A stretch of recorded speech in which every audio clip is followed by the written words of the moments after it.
Bonjour tout le monde et bienvenue à nouveau sur cet épisode du Fougou, un épisode encore une fois avec des nouveautés puisque cette fois-ci nous recevons un invité. Comme d'habitude, je suis accompagné d'Olivier. Bonjour Olivier. Bonjour Vincent, bonjour invité mystère. Vous le connaissez forcément, je veux parler de Calix. Bonjour Calix. Bonjour les copains, salut, j'espère que tout va bien chez vous. On va voir Calix pour une raison bien particulière. Il va nous parler de son magazine, ou en tout cas du magazine dans lequel il contribue avec bien d'autres magiciens. Et on reviendra sur le sujet tout à la fin, puisque c'est l'heure et c'est le moment de vous annoncer le menu du Fougou de cette semaine. On commencera par un tour de Michael Chatelain, Ticket, puis on enchaînera avec Prohibition Monty de Alan Rorison, et on terminera avec Calix sur le Smart Bastard Magazine. Olivier, je te propose de commencer et de nous présenter ton produit, parce que je t'avoue que c'est assez énigmatique, Ticket de Michael Chatelain. Tout le monde connaît Michael Chatelain, tout le monde connaît toutes ses productions, mais celle-là, elle est passée un petit peu inaperçue parce qu'elle est en exclusivité chez Big Magie. Et puis j'étais curieux de savoir de quoi il retournait. En fait, il s'agit d'une routine qui utilise des tickets du numéro fétiche et vous présentez à votre spectateur un ticket déjà gratté, un ticket perdant, a priori. Vous avez l'option de le présenter gagnant, mais bon, partons sur l'idée que le ticket est perdant. Mais comme vous êtes magicien, vous vous saisissez d'une pièce et simplement en la passant sur les numéros, le ticket redevient vierge. Donc en fait là l'idée c'est que tu as un ticket déjà gratté dans la poche et tu passes une pièce dessus et en fait tu reviens dans le passé. C'est un peu ça le plot. C'est un peu ça l'idée. En fait, tu as plusieurs tickets sur toi, tu en sélectionnes un, tu peux faire semblant de le gratter au départ. En ce qui me concerne, je préfère l'idée de dire j'arrive avec, je fais collection de billets déjà grattés, je les ramasse dans les cafés, ils sont déjà grattés, ils sont perdants, mais comme je suis magicien, je peux remonter le temps et ensuite les effacer et leur redonner leur aspect d'origine. D'accord. Mais Donc, effectivement, l'idée, c'est de revenir dans le passé. tu reviens dans le passé donc, et ensuite est-ce que tu as la possibilité de le gratter? Alors, il y a du matériel qui est fourni, et ce sont des photocopies de tickets, et là, non, tu peux pas, parce que ce sont des photocopies. Mais Michael te conseille d'aller acheter des véritables tickets et de poser ton gimmick sur le véritable ticket. Ce qui te permet de faire semblant de l'effacer et de donner le véritable ticket au spectateur pour qu'il puisse le gratter. C'est une option. C'est basé sur un ticket qui existe vraiment ? Oui, c'est basé sur un ticket qui existe vraiment. Alors bon, comme vous savez, moi je suis pas en France, donc je suis pas au fait de tout ce qui existe. Il me semble que numéro fétiche, ça existe toujours, et c'est peut-être quelque chose qui me fait peur pour le futur. C'est le jour où ce ticket n'existera plus, est-ce qu'on sera toujours en mesure de présenter les faits? A priori, oui, parce que vous avez 5 tickets qui sont fournis, donc vous pourrez toujours le présenter, mais pas la version dans laquelle vous pourrez remettre un véritable ticket à la fin. D'accord, j'aime beaucoup l'idée en fait de peut-être arriver avec un vrai ticket, tu le grattes et après tu reviens dans le passé et là tu l'offres au spectateur en disant bah voilà, j'ai changé les numéros, à toi de rêver, soit tu le grattes et tu sais que tu as perdu ou gagné, ou soit tu gardes ce souvenir, ce moment dans ta tête. J'aime Ouais, beaucoup. c'est une bonne idée. Bon, on va sortir un petit peu du cadre de la magie, mais imaginons que tu achètes un vrai ticket et que tu veuilles l'offrir au spectateur. Alors, il le gratte et puis il y a de grandes chances qu'il constate qu'il est perdant son ticket. Donc, est-ce que ça casse pas le côté magique du truc à la fin? Et imagine que tu donnes un ticket à un spectateur et qu'il le gratte et qu'il est gagnant. Je crois que là, c'est toi qui es un petit peu triste, hein. Ça mérite de prendre le risque d'offrir ce ticket. Alors oui, tu as 99% de chances qu'il soit perdant, mais s'il est gagnant, tu as fait vraiment vivre une belle expérience à une personne une fois dans ta vie et je pense que le risque mérite d'être pris. Oui, bien sûr. C'est un point de vue qui se défend. Je suis plus dubitatif sur l'effet de pourquoi est-ce qu'on fait revenir un ticket perdant à l'état initial. Mais je me dis, si tu as un ticket perdant, tu le remets à zéro, bah ça reste un ticket perdant. Et du coup, comment est-ce qu'on peut passer à l'étape suivante, qui serait de dire, ok, je reviens à zéro pour que le ticket soit gagnant à la limite. Mais en fait, le simple fait de retour en arrière, je trouve qu'il manque un final à cet effet. En fait, je pense que c'est un bon effet, mais c'est un effet qui n'a pas de fin. Ça dépend de ton axe de présentation. Effectivement, si tu reviens en arrière, forcément, tu vas reproduire le même résultat. Mais quelque part, tu dis, je reviens en arrière, mais comme un peu retour vers le futur, je change un événement du passé. Alors, tu fais tomber un verre par terre, il y a quelqu'un qui t'appelle, ton téléphone sonne. Il y a un événement qui ne s'est pas passé, mais là, qui va changer le cours de l'avenir. Et pourquoi pas changer les chiffres. Mais oui, effectivement, tu as raison. Là, il y a un gros travail, je pense, sur la présentation, pas que sur l'effet visuel. L'effet a l'air sympa visuellement. Oui, puis remarque, on peut combiner les deux, c'est-à-dire que comme moi, j'aurais tendance à pas vouloir offrir un ticket et à à le regretter, et il peut y avoir une certaine forme d'illogisme parce que les numéros vont forcément changer. Tu peux tout simplement dire sous forme de blague, bon, faire constater que c'est un vrai ticket, et puis dire, bah, écoute, tu sais ce que je vais faire, je vais l'offrir à quelqu'un que j'aime pas, tu vois, sous forme de blague peut-être. Bravo, En tout cas, monsieur le magicien. Visuellement parlant, l'illusion est bonne. Le fait, les chiffres qui sont présents sont vraiment, t'as vraiment l'impression que c'est quelque chose qui a été gratté. La disparition est jolie. Il faut s'entraîner un petit peu pour bien le faire, mais c'est sympa. Le seul reproche que je ferais, c'est que c'est un effet qui est très court finalement. Donc, et je vois pas avec quoi tu pourrais vraiment enchaîner. Peut-être sur le thème du jeu, je sais pas trop. J'ai pas trouvé personnellement une application. Et le deuxième reproche que je ferais, c'est au niveau du tarif parce que on est à 27,90. Moi, je serais bien resté sur soit 24,90, tu vois, psychologiquement, ça fait moins mal, ou 19,90 si c'est possible. Parce que vu le matériel qui est en jeu, je trouve que c'est un poil trop cher. Après, oui, alors dans le matériel, tu as donc un gimmick, des tickets, on va dire des simili-tickets, des répliques de tickets. Oui. C'est tout. Quand je dis c'est tout, c'est pas péjoratif, hein, mais c'est. Il y a des petits accessoires qui font que le miracle peut se produire. Et je trouve que c'est très intelligent parce que en visionnant la bande-annonce, je me suis dit, bon, j'avais pensé à un tas de systèmes, mais j'avais pas pensé à celui-là. Il fallait le trouver, c'est malin, ça doit pas coûter énormément cher à produire, mais il faut passer du temps à bricoler tout ça. Donc, non, il n'y a pas beaucoup de matériel. Est-ce qu'il y a des contraintes particulières? Est-ce que la pièce qu'on utilise, ça peut être n'importe quelle pièce? Parce que de ce que j'ai compris, il faut passer une pièce dessus. Il y a une petite contrainte au niveau de la pièce. Il faut apporter un élément sur la pièce. D'accord, donc c'est ta pièce qui peut servir. Voilà, on peut servir de notre pièce. Je me demande si certaines pièces que les piécemans utilisent pourraient avoir le même usage. Le seul truc que je me demande, c'est est-ce qu'on peut le préparer longtemps en avance? A priori, ça ne devrait pas bouger, mais voilà, donc à manipuler un peu avec précaution. Quand tu dis manipuler avec précaution, ça veut dire que tu ne peux pas le laisser au spectateur avant d'avoir fait l'effet. Non, moi je le ferai pas, non. D'accord. Non, tu lui fais constater, mais tu lui donnes pas en main. Mais il me semble que les numéros fétiches, chaque numéro a une couleur différente. Oui. Et donc, on pourrait imaginer un espèce de Sricard Monty, mais avec des tickets de numéros fétiches. Et où il faudrait que tu retrouves le numéro fétiche de la bonne couleur. Enfin, tu en as deux identiques et un différent. Tu pourrais très bien avoir une phase de cette idée-là. Et ensuite, faire la phase où tu vas remettre le ticket à zéro. Tu vois, si on cherche à comment est-ce qu'on peut prolonger la routine, tu pourrais imaginer quelque chose de cet ordre-là. Bah écoute, c'est là d'être une bonne transition pour la routine dont tu nous parlais, non?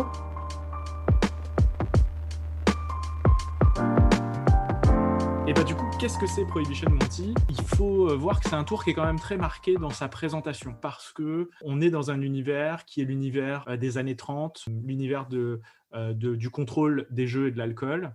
Et l'idée, le plot de départ, c'est de dire, bah voilà, fut un temps, les jeux d'argent avec des cartes étaient interdits. Et en réalité, ce n'était pas le fait qu'on joue avec des cartes qui était interdit, c'était le fait qu'on joue avec des éléments qui avaient une taille qui était celle d'une carte. Et donc Alan Rorison, dans sa présentation, dit du coup, il y a des gens qui fraudaient et qui avaient trouvé une manière de continuer à faire des jeux avec des cartes en coupant une carte en deux pour avoir des demi-cartes. Et comme ils n'avaient pas une carte de la taille qui était interdite, ils pouvaient faire des jeux avec ces cartes-là. Et donc, à ce moment-là, il sort de son portefeuille deux demi-cartes. Il a une demi-dame de pique et un demi-deux de cœur qui sont dans son jeu tout le temps. Et il montre quel type de jeu les personnes pouvaient faire avec ce type de carte. Donc, c'est un système c'est pas un 3-card Monty, mais c'est un 2-card Monty, donc un Bonto avec deux cartes. Et donc, il va faire voyager une carte de sa main à sa poche, ou de la main du spectateur à sa poche. Et il termine son effet en positionnant une des deux cartes dans la main de la spectatrice ou du spectateur, en mettant dans sa poche l'autre demi-carte et en lui demandant laquelle des deux cartes elle a. Et à ce moment-là, la personne, quoi qu'elle réponde, a tort, puisqu'en fait, elle a les deux demi-cartes dans sa main. Mais en plus, elle a les deux demi-cartes qui se sont recollées. Et on peut ajouter, si on le souhaite, juste avant cette phase où les deux demi-cartes se recollent, le fait de faire signer chacune des demi-cartes. Et du coup, les deux demi-cartes qui se recollent sont les deux demi-cartes signées. Donc, il y a une fin qui est assez intéressante. Donc, la routine est très marquée dans l'univers. Il y a une routine qui est très construite aussi. Le seul élément qui est à noter, c'est que les cartes sont marquées quand même. Marquées au sens, elles ont un type particulier. C'est pas des cartes classiques, c'est pas des cartes Bicycle ou Phoenix. Elles ont un aspect un peu vieilli, donc forcément, on joue quand même avec cet aspect plutôt années 30. La première chose que ça m'évoque, c'est que j'ai du mal à visualiser en conditions réelles les voyages, et d'un coup, boum, on a une fusion. En fait, il y a un mélange d'effets qui, là, quand tu m'expliques, bah, je suis confus en fait. J'arrive pas à visualiser. Soit tu fais des voyages, des bonnetos, il y a des paris, oui, il y a une carte qui est à la place d'une autre, donc ça reste un voyage. Et d'un coup, boum, une fusion. Mais en fait, j'ai plus l'impression qu'il a peut-être trouvé une bonne idée avec sa fusion et il s'est dit, bah, qu'est-ce que je peux faire avant? Mais de faire les deux, je trouve que le final en fait me gêne un peu dans cette routine. Alors, en fait, le final, il est amené comme un voyage plus une fusion. Je m'explique.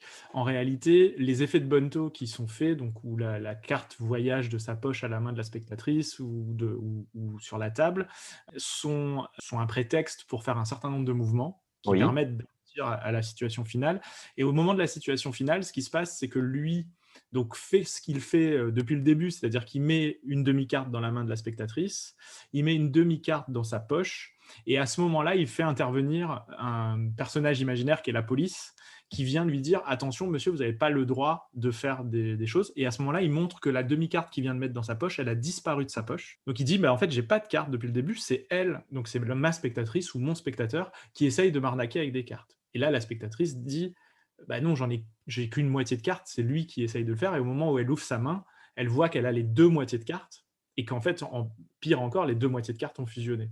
Donc en fait, c'est un voyage de sa carte, de sa poche vers la main de la spectatrice, yes, qui ensuite se fusionnent en même temps. Alors il y a deux effets presque simultanés qui font que ça se télescope un peu. Ouais. Yes, je comprends, mais justement, c'est ça. Imagine, j'ai une pièce en main gauche, elle voyage dans l'autre main, mais ça devient une carte. Donc, il y a un voyage plus une transformation. On se dit, mais non, en fait, monsieur, c'est pas le même objet. Et là, donc ça va qu'il y a les signatures. En fait, ça me fait penser à un anniversary valse. J'ai une routine que je fais depuis une dizaine d'années où c'est une sorte de routine ambitieuse avec deux cartes et à la fin, elles fusionnent. Et comment je le fais? Le prétexte que j'ai trouvé, alors il y en a plein, c'est de dire mince, il s'est passé quelque chose que même moi, je n'ai pas pu maîtriser. Il y a eu un accident, je ne comprends pas, les cartes sont collées. Ce n'est pas forcément le bon choix. Là, d'avoir le voyage plus ça se colle, il faudrait peut-être même, est-ce que ce serait possible d'avoir à la fois le voyage, elle ouvre sa main, elle a vu le voyage, elle referme sa main, et là, foum, on fusionne. D'avoir une sorte de display, de manière de montrer où on a vraiment l'impression qu'elles ne sont pas fusionnées. Peut-être juste un petit clin d'œil, elle ouvre sa main, elle referme sa main tout de suite. OK, elles sont là. Voilà, elle a eu l'effet le voyage et après, on fait la fusion. Ce serait presque possible, mais ça demanderait une très grosse audience management parce que la structure même du gimmick fait que si tu gères vraiment très bien ton audience, elle peut à un moment donné, alors il y aurait un passage où tu es obligé de reprendre la carte en main de manière furtive pour lui montrer que la carte a changé et de lui remettre dans la main, de lui demander de fermer et effectivement là de passer à l'étape 2 qui est la fusion. Ce serait possible. Alors, dans les questions pratiques, parce que j'ai vu qu'on était sur une trentaine d'euros, on a combien de cartes fournies pour réaliser cette fusion? Alors, c'est une très bonne question. Si on fait signer les cartes, on a de quoi faire 25 fusions. D'accord. Ce qui n'est pas une obligation en soi. Donc, en gros, en fait, tu as 25 recharges pour faire la version signée et tu as 5 gimmicks qui te permettent de faire le Monty, donc de te préparer 5 sets de Monty. Sachant qu'un set, il dure indéfiniment en réalité jusqu'à temps que tu le perdes. Ton set, a priori, tu ne le changes pas en fait. Mais il te donne quand même de quoi faire 5 sets du Monty, plus les 25 fusions signées. à la fin. D'accord. Alors, comme c'est pas notre cas, mais c'est celui de Calix qui travaille, c'est un worker, comme on aime bien dire. Je pense que 30 euros les 25, c'est un prix qui reste quand même assez raisonnable. Alors, si je devais comparer ça, parce que dans l'idée, c'est à peu près la même chose, ce sont deux cartes. Il y a une fusion à l'Anniversary Rivals où tu achètes un jeu maximum 10-15 euros et tu as 52 cartes. C'est exactement un peu plus cher. Il y a aussi l'effet de jeu choisi où tu as une carte que tu déchires et ce sont des cartes spéciales. Non, je dirais que là, on est un peu plus d'1 euro par effet. Si l'effet en vaut la chandelle, pourquoi pas? Là, ce que je vois de ce que tu nous as montré, c'est pas forcément une nouveauté dans le gimmick. Ça existe depuis un bout de temps. Ce qui vend, à mon avis, c'est plus sa routine, sa manière de manager un peu tout ça pour en faire quelque chose de percutant. Donc, pour ce prix-là, je trouve que c'est dans les prix. Pour un pro, c'est pas cher. Et pour un amateur qui va le faire peut-être ouais, une dizaine de fois, parce qu'à mon avis, toutes les cartes, il ne va pas les utiliser. Ça va lui durer 5 ans, hein. Donc, à 30 euros les 5 ans, si l'effet en vaut la chandelle. Ouais, c'est un effet, honnêtement, alors d'après ce que j'ai compris, parce que c'est pas tout à fait clair, il y aurait des recharges à venir pour ceux qui auraient besoin de recharge. Donc, on peut imaginer que la recharge soit moins chère que l'effet de base. Sur les gimmicks, honnêtement, qui sont fournis, les gens qui ont vu l'effet, les gens qui connaissent un peu les gimmicks de cartes, connaissent ce type de gimmick. Juste, c'est assez. Enfin, en fait, il y a un type de carte qui est peu fréquent et qui est plus difficile à trouver que l'autre. Il y a deux gimmicks de cartes en réalité. Et c'est là où sa conception, elle est pas inintéressante. Après, il y a rien de techniquement très nouveau. J'avoue que vraiment le point qui peut bloquer, c'est le côté carte atypique. Ça peut être une contrainte parce que quand on est sur un univers plus moderne, on a peut-être envie d'avoir des cartes avec un univers plus moderne. Donc ça aurait mérité, je pense, peut-être une réflexion sur une version avec des rider back ou avec des phoenix back, enfin quelque chose de plus passe-partout. Voilà, pour que ça puisse convenir à tout le monde. Un pro qui a déjà des rider back, il ne peut pas prendre les cartes, les injecter dans son jeu et donner l'impression qu'il a déchiré juste avant une carte. Ah, donc ça, c'est pour moi un mauvais point. En tant que pro, soit tu as ça dans ton portefeuille et voilà, tu montres ça comme une expérience. Mais effectivement, si ça ressemblait à des bicycles ou des phoenix, là, pour le coup, ça aurait été top. Dans l'idée, hein, c'est vraiment une présentation standalone, donc c'est vraiment tu as ça dans ton portefeuille. Mais j'avoue que si tu les sors, même si tu les sors de ton portefeuille au milieu d'une presta et que tu as déjà fait des tours avec d'autres cartes, ça paraît toujours étrange. Pourquoi est-ce qu'il a changé de carte entre les deux? J'ai vu la carte que tu nous as montrée à l'écran, que les auditeurs peuvent pas voir, mais alors elle a un aspect, je dirais même pas ancien, c'est vrai qu'elle est différente. Si tu veux lui donner un cachet années 30, il faudrait presque la vieillir un petit peu, non? Elle est un peu vieillie en fait. En Ouais, réalité, ça tout, peut-être. tout est un peu vieilli sur la carte. Il y a un peu d'écorchure Ah, ok. dessus. Il y a un peu de choses comme ça, même si ça reste des cartes neuves, hein, en soi, c'est pas des vieilles cartes qui sont fournies. Après, c'est surtout le côté dos atypique, colorimétrie plutôt atypique. Ok. Oui, je pense qu'il a il a pas eu le droit de copier le dos rider back et c'est pour ça qu'il a choisi.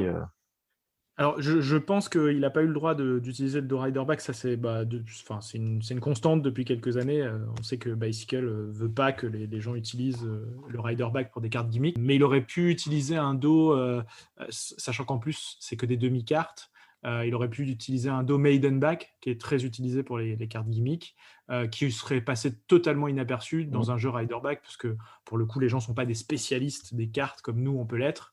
Donc nous, on connaît les différents dos de chez USPCC, mais les gens ne les connaissent pas, donc on aurait pu imaginer ça. Après, c'est vrai qu'il le vend comme une routine avec un script, avec un univers très marqué. Donc je pense qu'il a voulu aller au bout de son idée. Même son trailer, hein, il est très marqué années 30. Enfin, voilà, lui est très marqué années 30 dans son costume.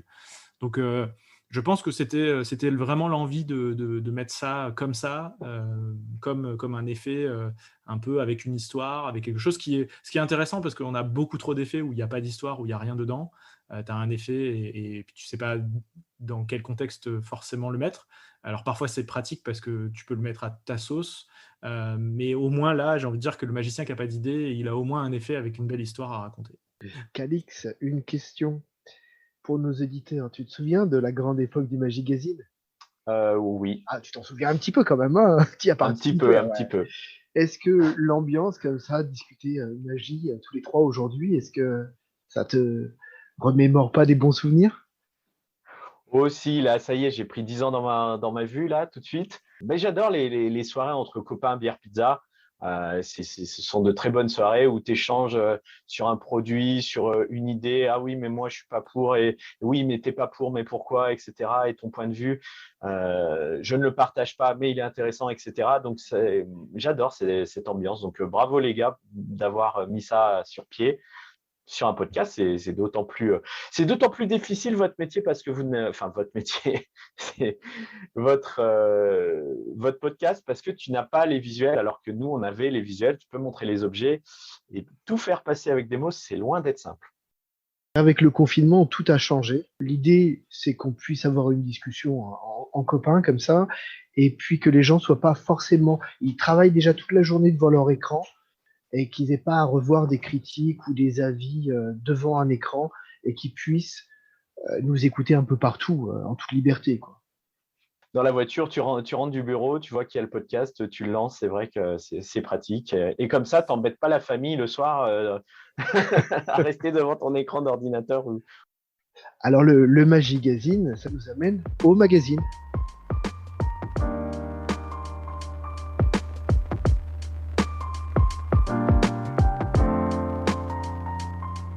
C'est les Smart Bastards.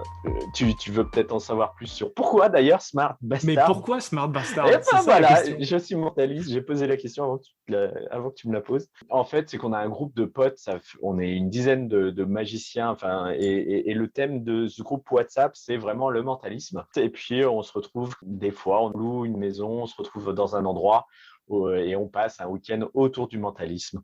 Donc, on a vraiment l'ambiance pote. Et en fait, en discutant sur WhatsApp, on s'échange des idées, mais le souci de WhatsApp, c'est qu'une idée en efface vraiment une autre parce qu'en fait, tu scrolles et les idées, en fait, tu les perds. De là est né en discutant avec Sébastien de Handmade Manufacturer. Moi, j'avais envie de partager un peu mes idées sous forme écrite.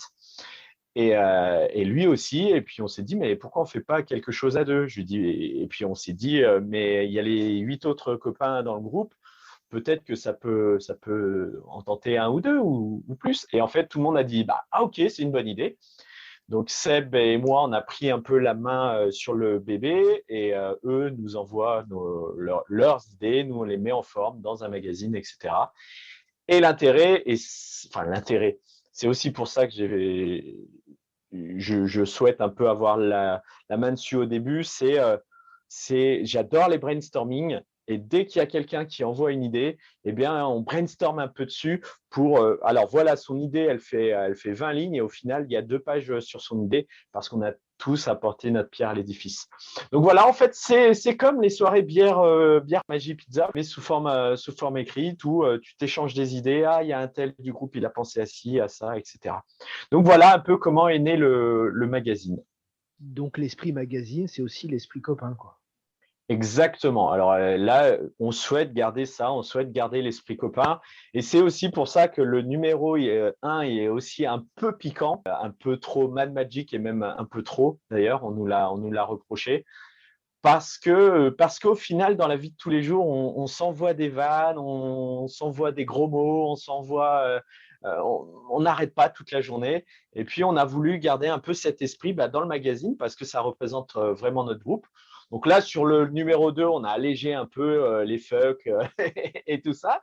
Mais on souhaite vraiment garder un peu cet esprit copain, oui, camaraderie. Et donc, le magazine est entièrement dédié au mentalisme ou au final, vous n'avez pas trop de limites? On s'est donné une seule limite, c'est de franchir les limites. C'est qu'on n'a pas de limite. S'il y en a un qui ne souhaite pas, il n'a pas d'idée pour ce mois-ci, il n'a pas le temps pour écrire, il n'y a pas de problème, il ne le fait pas.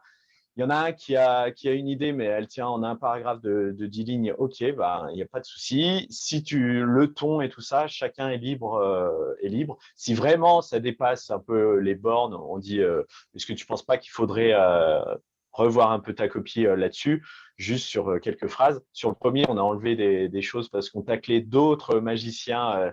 Et puis après, on s'est dit que finalement, ça ne servait pas à grand-chose. Donc oui, il y a du mentalisme, il y a de la magie, il y a du gag dans… Là, il y a une idée de David qui est géniale. Il nous a fait marrer avec ça, avec votre jeu de cartes. Vous rajoutez un petit artifice dessus. Eh bien, déjà, l'objet, il y a un univers. Et je pense que cet objet, on va essayer de le réutiliser dans plein de magazines parce que finalement, après le brainstorming, on a eu un paquet d'idées là-dessus. Et c'est super pour attaquer une table. C'est un gag. Donc, il y aura des gags, il y aura du mentalisme, il y aura aussi de la théorie. Henri, dans le premier, a mis un paragraphe sur comment et pourquoi faire écrire une information sur un bout de papier pour ensuite la révéler. Et ça, c'est vrai qu'on est tous là en train de se dire, bah ouais, mais c'est pas logique de faire écrire. Pourquoi il écrit sur mon pad? Pourquoi il écrit, etc. Donc là, il a donné un peu sa version, son interprétation. Et moi, là, dans le deuxième, j'ai rebondi un peu sur ce qu'il a dit dans le numéro 1, en disant, bah oui, mais moi, je le ferai plus comme ça. Et je donne ma justification pourquoi on fait écrire une information au spectateur. Donc voilà, il y a un peu de tout. Ce ne sera pas que mentalisme, il y en aura. Tu parlais de David, c'est David Marsac, ton collègue du Magazine. Exactement, appelé chacun dans le milieu magique. Mais oui, c'est exactement lui. Oui. D'accord. Et Henri, c'est Henri Beaumont. Tant qu'on est dans les contributeurs, qui d'autres collabore? Je ne veux pas avoir de problème avec tous les copains. Donc, il y en a un paquet. Hein. Il y a beaucoup de bastards dans la magie. Oui, ça, il y en a beaucoup. Il y a Aloïs, mon acolyte que j'adore. C'est un gars, vous lui présentez une idée, même si elle n'est pas très bonne, il va dire « Ah ouais, mais là, tu as vu, tu peux faire ça, ça, ça. » Mais à la base, c'était pas ça. Mais c'est bien, en fait. J'ai plein d'idées pas très bonnes. Tu peux pas me le présenter? Eh bien, je t'invite à regarder Mental Chef. Hop, petite promo pour Monsieur Servier, où justement, il y a des petites idées. Il a des idées. Il ne sait pas quoi en faire, il les met et chacun brainstorm dessus. Et j'adore, moi, ce genre de choses. Avec Aloïs, c'est comme ça qu'est né Akuma, c'est comme ça qu'est né Eagle Eye, etc. Donc, il y a Aloïs, il y a David Chacan, il y a Henri Beaumont, un petit gars qui a sorti 2-3 produits. Il y a Jérémy Marouani qui a sorti Box Office. Il y a Loïc Pain, qui a sorti Révélation et qui a une chaîne sur le mentalisme. Dont on a parlé dans le Fougou, numéro 2, il me semble. Super. Allez écouter le numéro 2, il est super intéressant. J'irai l'écouter aussi, du coup. Il y a Seb, NN Manufacturer. D'ailleurs, c'est grâce au groupe WhatsApp qu'il est devenu fabricant d'enveloppes. Il y a Stéphane Mancier, Shrek sur VM, qui lui est à fond sur le mentalisme. C'est un très, très bon technicien en cartes. En pièces, c'est un nulos. Tu peux le garder, ça. Hein. C'est une vanne, il faut la garder. Hein. Il faut. Okay. Et par contre, Stéphane est très propre-less et puis très critique. Et il a un bon esprit, un bon caractère qui fait qu'il croit en ses idées. Même si tu lui dis non, c'est naze, et il croit en son idée et vraiment, il a un vrai caractère de cochon parfois. Mais ça permet, il y a bon caractère dedans, dans le groupe. Ensuite, il y a Tan, le mentaliste, que vous avez dû suivre pendant un an à faire des vidéos, une par jour. Donc, très, très, très, très bon. Lui, il fait beaucoup de mentalisme avec il aime bien ça. Il fait ça à ses étudiants. Il est dans la vidéo. Et Olivier Boès, connaissez sans doute, il a sorti plein de choses dans le mentalisme avec Fraser Parker. Il en a sorti, il y en a un sur Penguin. Si vous vous intéressez au mentalisme, il a le 10 Second Star Sign qui est énorme. Le spectateur te donne les informations sur son signe astro sans s'en rendre compte. Et ça, c'est génial. C'est pour ça qu'il s'appelle le 10 secondes. Donc voilà, il y a un paquet de monde. Et le magazine, alors le premier numéro, il y avait quoi, 60 pages? Quelque chose comme ça? Premier numéro, oui, on était aux alentours des 60-66 pages. Et ce sera toujours le même format? Parce que c'est quand même un magazine bien consistant. Hein. À 66 pages, effectivement, c'est déjà un beau magazine. On va peut-être pas rester sur ce trend. Là, le numéro 2 va faire 70 pages. mais ça ne veut pas dire qu'on va tout le temps rester entre 60 et 70 pages. Si à chaque fois on brainstorm, on risque d'atteindre souvent les 60 pages, mais je pense qu'il y aura des numéros qui vont faire peut-être une quarantaine, cinquantaine de pages. Donc, dans la moyenne, on sera autour des 50-60 pages, je pense, si tout le monde partage. Et le hors-série, lui, fera peut-être un peu moins. Il sera vraiment dédié à un thème précis. Et soit on va brainstormer sur ce thème, soit le prochain, c'est quelque chose avec un stylo et vous aurez toujours ça sur vous. Vous allez faire des effets de dingue. C'est un effet qu'Aloïs souhaitait sortir et au final, il a décidé de l'offrir à ceux qui ont pris l'abonnement parce que vraiment, c'est une très, très bonne idée. Donc là, ce sera un hors-série sur un thème. Pour que les auditeurs puissent se rendre compte, l'abonnement, c'est… L'abonnement, on est à 20 € à l'année si tu prends juste les 4 numéros. Sans le hors-série. Je ne pense pas qu'il y ait beaucoup de livres avec plein d'idées, de brainstorming, des idées additionnelles, etc. à ce prix-là. Et pour l'annuel plus le hors-série, on est à 25 €. Pour le prix à peine d'un tour vraiment classique, parce que 25 €, c'est un petit tour avec un effet en général assez flash, on a de quoi se nourrir pour un an. Oui, c'est ça. Au niveau du prix, on s'est vraiment posé la question. On voulait pas que ce soit gratuit pour éviter les gens qui ne mettent pas de sueur dans le produit. On en a parlé en off, si tu payes un produit très cher, tu vas travailler ce produit. Mais à la fois, on voulait que ça reste quand même abordable pour tout le monde, que ce soit le débutant au pro. Le fait que ce soit payant, c'est juste pour éviter les moldus. Voilà, ce qui est gratuit n'a pas forcément toujours de la valeur, enfin, surtout psychologiquement. Donc on voulait éviter ça. Tu évoquais Mad Magic. On est carrément dans l'esprit fanzine, un peu. On adore, enfin personnellement, j'ai adoré le Mad Magic et on essaie pas de le recopier, on essaie justement d'être un peu 2021. Mais on retrouve beaucoup de choses de l'esprit un peu Mad Magic, à la fois le ton, à la fois à la fin, tu as des jeux, tu as des sudoku sur le thème de la magie. Enfin, on reprend un peu les codes de tout ça. Donc voilà, après, on est différents et comme je l'ai dit, on se laisse toutes les libertés de tout, même de la date. Ce qu'on donne aux gens, c'est le numéro du mois de juin, mais on n'a pas dit quand en juin. Et donc là, moi, je reçois plein de mails. C'est quand il sort. on le veut, mais voilà. C'est parce que ce n'est pas notre métier principal aussi. Question technique, pour ceux qui ne sont pas encore abonnés, est-ce que quand tu t'abonnes, tu as accès au numéro précédent de l'année? Même chose, toujours sur le thème de la liberté. On ne veut pas que quelqu'un qui s'abonne en décembre, on lui soit redevable de 4 numéros. Donc, ce qu'on a mis en place, c'est que tu t'abonnes par saison. Tu t'abonnes pour l'année 2021, que tu t'abonnes au tout début de 2021 ou que tu t'abonnes le 31 décembre 2021, tu reçois l'année 2021. Comme ça nous laisse la liberté. Si en décembre, on se dit, bon les gars, c'était quand même beaucoup de travail, je suis content de l'avoir fait, mais on ne veut pas continuer, on veut chacun reprendre un peu notre liberté, eh bien, du coup, on se laisse cette option. Voilà, on a promis pour une année, on tient notre engagement. Pour terminer sur ce sujet, Calix, est-ce que tu veux nous parler de quelque chose? Alors, soit je suis quelqu'un qui adore faire la promo de ses produits et donc j'aimerais vous parler d'un de mes produits parce que je viens tout juste de le sortir et je suis surexcité parce qu'il est sorti hier pour tous les copains français. Soit je vous parle un peu de théorie. L'accès à la théorie n'est pas facile. On parle en ce moment beaucoup sur les réseaux de concevoir des miracles. Mais quand tu fais le tour, tu as vite fait le tour finalement des livres où il y a de la théorie. Ou alors, ce sont des livres théoriques écrits il y a un certain temps. Et forcément, la magie évolue.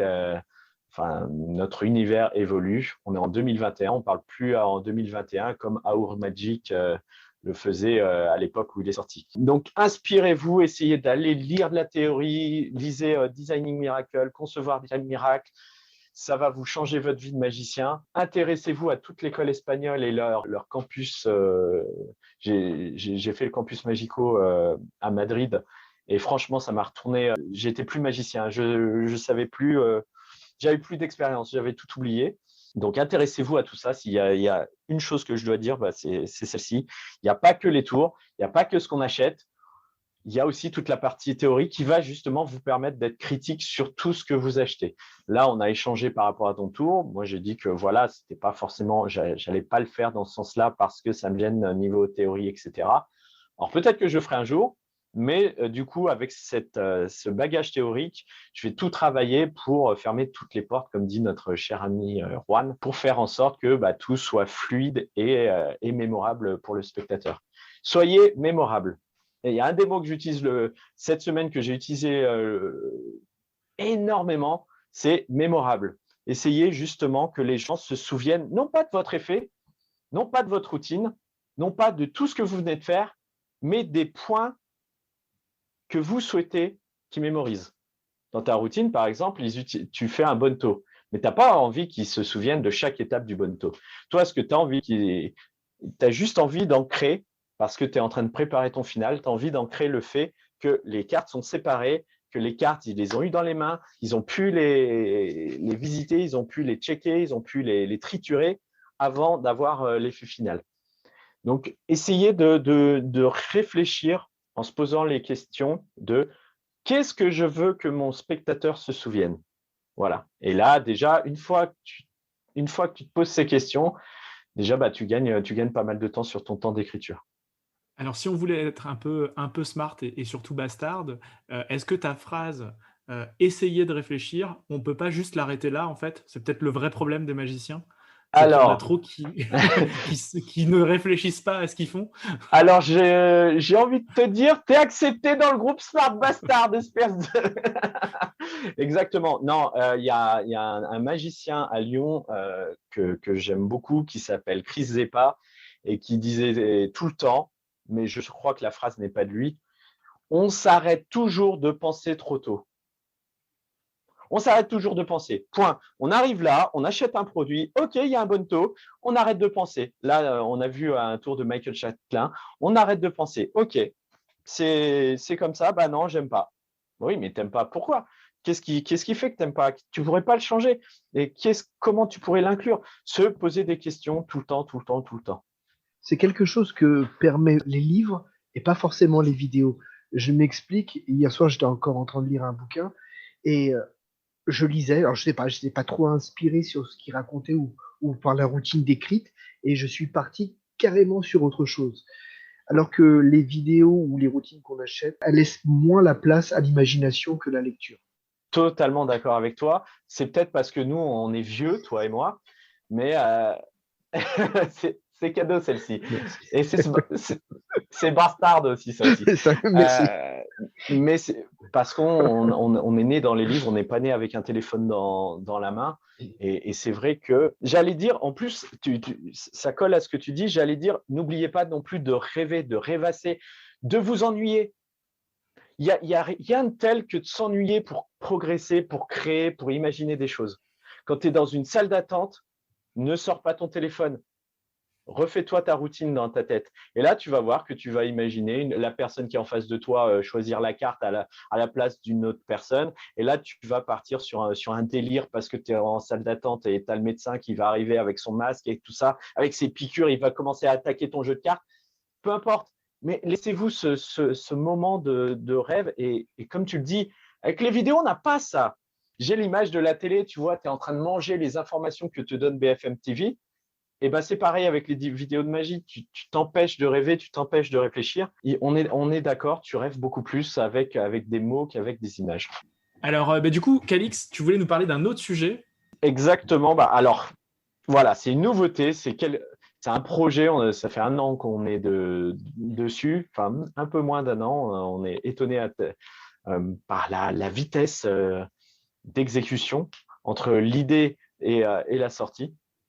Ça s'appelle Sigaba, en fait, c'est une police d'écriture que j'ai concoctée qui te permet de convertir n'importe quel mot de la langue française, n'importe quelle lettre de l'alphabet en chiffres.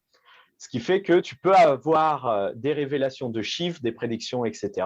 Et au final, tu montres qu'en fait, quand tu plies la feuille, eh bien, tu as exactement le nom le nom de l'entreprise, le thème ou quelque chose comme ça. Si par exemple tu fais un spectacle de Noël, eh bien du coup tu révèles le mot Noël. Donc n'importe quoi, peu importe le nom de l'entreprise, le prénom de la mariée, etc. C'est vraiment un produit. J'en suis très fier parce que vraiment là, j'ai passé beaucoup de temps pour créer cette police qui permette de prendre n'importe quel mot et d'en faire des chiffres. Donc ça, c'est en fait une application qui te permet à la volée, tu rencontres Mireille. Mireille, elle te dit qu'elle va à Paris. Boum, toi, dans ton application qui ressemble à l'application Note de l'iPhone, et bien directement, tu entres à l'intérieur le mot pensé par la spectatrice et tu es prêt, quoi. C'est quelque chose de rapide, contrairement à d'autres polices d'écriture où il fallait repasser par chez toi, par l'ordinateur pour créer ton mot, ton chiffre, etc. Et donc, il faut avoir une imprimante sur soi, du coup. Non, pas forcément. Alors, il y a eu 1 heure de vidéo. Enfin, ceux qui connaissent mes produits, ils savent que je n'arrête pas de parler, j'arrête pas de donner des petites idées, des petites pistes. Et là, il y a 1 heure de vidéo, donc tu n'es pas obligé de le faire avec une petite imprimante. C'est vrai que je joue un peu avec, mais tu peux le faire soit directement sur ton téléphone. Par exemple, là, oui, c'est vrai que vous n'avez pas la vidéo, mais tu peux très bien avoir sur ton téléphone la révélation du mot. Tu peux avoir la révélation directement sur ton téléphone. Tu peux avoir le faire sur tableau blanc, sur calepin, sur bloc-notes, peu importe, bloc de post-it, carte de visite. Il y a même une version t-shirt dans la vidéo où tu as un t-shirt avec des chiffres, on ne sait pas ce que c'est. Et en fait, tu plies et c'est la révélation du mot pensé par le spectateur. Application qui te donne une police d'écriture que tu peux reproduire à la main, de ce que j'ai compris, puisque tu peux le faire sur des post-it. Ça veut dire que c'est pas trop compliqué à apprendre. Non, c'est très simple. Tu as juste besoin de recopier la police. Bon, je donne les détails, comment bien le faire, bien s'entraîner. Et il y a même des idées où finalement, si tu pars sur du forçage, tu imprimes sur une feuille, mais en fait, la feuille… elle est déjà prête, quoi. Tu imprimes en filigrane dessus. Donc, devant les spectateurs, ils ne voient qu'une feuille. Et en fait, toi, tu as juste à recopier directement sur la feuille. Tout est prêt. Tu imprimes en amont. Donc, ça peut être un bon final pour des book tests, pour des choses comme ça? Exactement. Je l'utilise beaucoup en Magie Zoom. Dès que j'ai un spectacle pour entreprise, je l'utilise. C'est le final. On concocte un numéro. Enfin, j'utilise un toxique, pour être clair. Il y a que des magiciens qui écoutent. J'utilise un toxique pour forcer, on a des révélations, des prédictions avec ce nombre. Et à la fin, donc le numéro est toujours là sur scène. Et au moment de dire merci pour votre invitation, je plie la feuille. Et là, il y a le nom de l'entreprise. On finit sur une belle image. Même chose pour les mariages. Dernièrement, je l'ai fait avec le prénom de la mariée. Donc, tu peux… Oui, ça fait un beau final. OK. Ça se marie bien avec Social Assistant, même si ce n'est pas le même outil. Mais si tu as Inject, Ellipse, eh bien, tu peux Flitch. C'est compatible avec Sigaba. C'est-à-dire que tu as quelqu'un qui recherche sur son propre téléphone une information sur Google et toi, tu montres ton téléphone et tu as une série de chiffres. On ne sait pas ce que c'est. Tu passes une carte de visite devant et là, on voit le mot se former devant nous et ça fait un bel effet. Et Sigaba, ça signifie quelque chose? Bonne question. Il n'y a pas beaucoup de personnes qui m'ont posé cette question. Même pendant le live, il a duré 2 heures, personne ne s'est posé la question. Eh bien, Sigaba, c'était une machine à écrire utilisée par les Américains pendant la guerre qui permettait, tu tapais tes mots et en fait, elle te codait les messages. Ok. Elle est moins fameuse que la Enigma. Mais exactement. Donc, j'ai quand même hésité au niveau du titre. Après, j'ai regardé un peu les livres d'histoire. Je me suis dit, bon, on va rester sur Sigaba. Merci beaucoup, Calix, pour cette info de toute fraîcheur et de toute primeur. On préviendra les auditeurs pour leur faire signe lorsque l'application sera disponible, parce que de ce que j'ai compris, pour l'instant, seuls quelques early adopters ont eu l'occasion de pouvoir mettre la main dessus, mais on ne manquera pas de signaler à nos auditeurs quand l'application sera disponible au plus grand nombre. Super. Écoutez, merci à vous pour l'accueil, merci pour cet échange. Et surtout, tout ce qu'on recherche dans la magie, la convivialité, l'échange entre copains sur des produits. Donc, merci, continuez bien. C'est super sympa, votre projet. Donc, ne l'arrêtez pas dans 2 ans. Continuez. On fera notre maximum. Merci à vous et à bientôt. Ciao. À bientôt tout le monde.